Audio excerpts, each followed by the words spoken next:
Welcome back to Five to Thrive with Hart, where we take complex employee benefit and healthcare topics and make them practical, understandable, and useful for employers, HR leaders, CFOs, and the people they serve.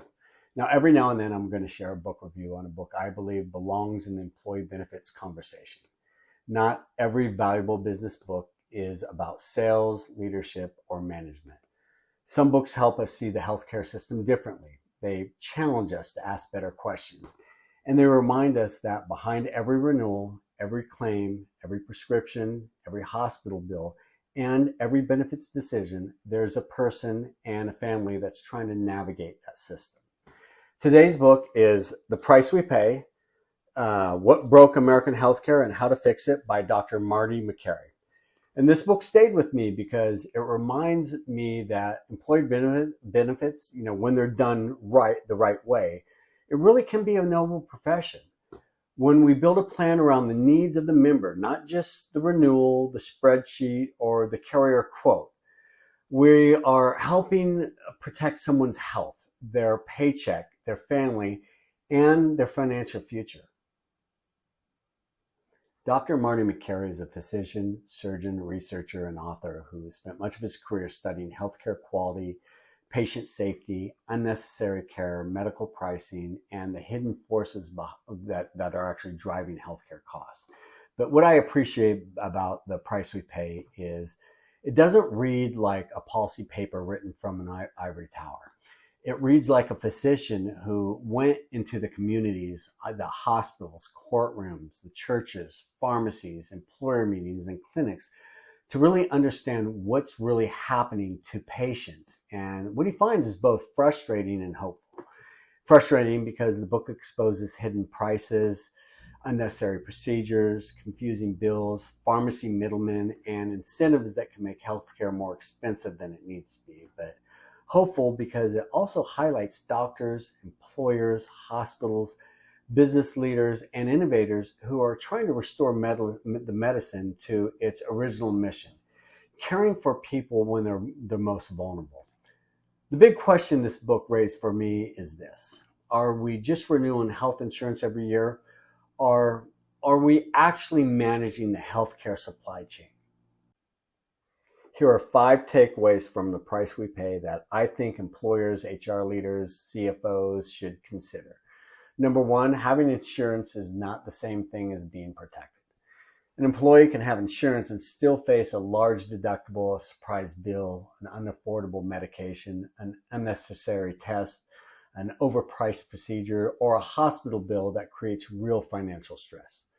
Number 2, a discount is not the same as value. A large discount off an inflated charge can still be a bad deal.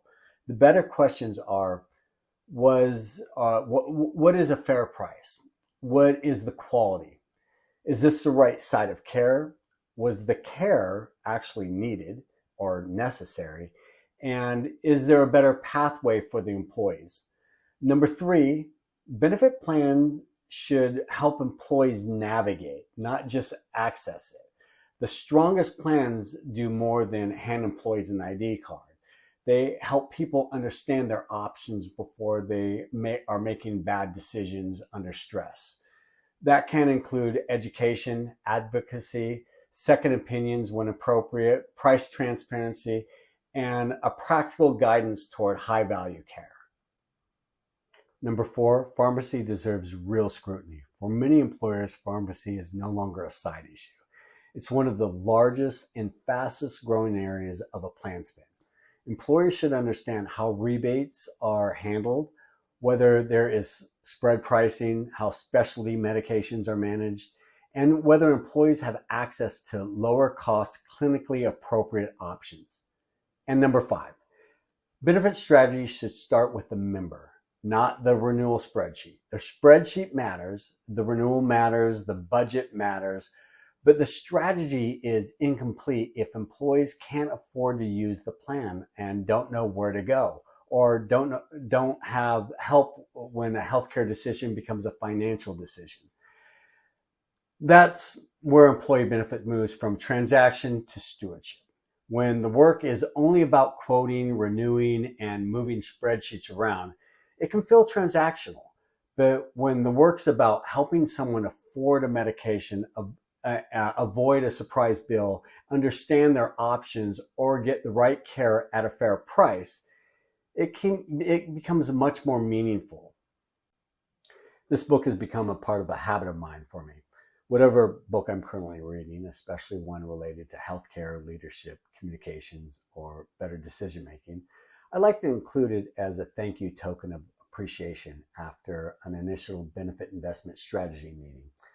Not because I expect someone to read it overnight, but because I believe the best business relationships are built around shared learning, and a good book can continue the conversation after the meeting's over.